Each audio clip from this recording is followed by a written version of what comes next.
ফয়জল আলম।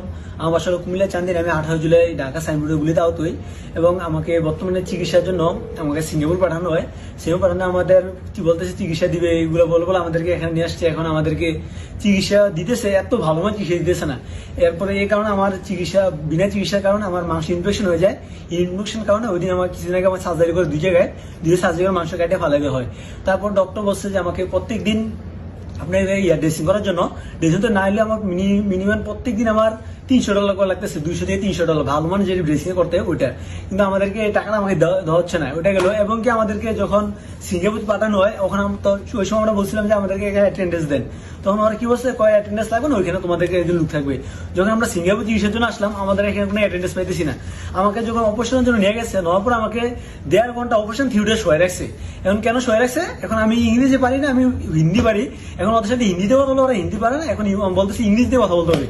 এখন এর জন্য আমাকে 1.5 ঘন্টা শোয়া রাখছে অপারেশন থিয়েটারে। আমাকে অপারেশন থিয়েটারে ঢুকাই না ওরা।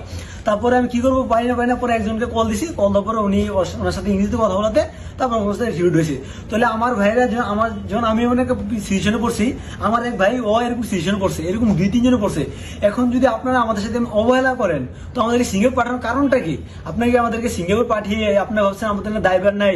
যদি আপনাদের দায়ভার না থাকে তাহলে আমাদেরকে বলেতেন যে আমাদের কোনো দায়ভার নেই, তাহলে আমাদেরটা আমরা ব্যবস্থা করবো। আর যদি বলেন যে তোমাদের চিকিৎসা আমরা দেবো না, তাহলে আমাদেরকে যেভাবে সম্মানের সাথে আমরা সিঙ্গাপুর আনছেন ওই সম্মানের সাথে আমাদেরকে আবার বাংলাদেশ দেন। তারপর আমাদের চিকিৎসা আমরা কিভাবে নিতে আমরা দেখে নেবো ইনশাল্লাহ।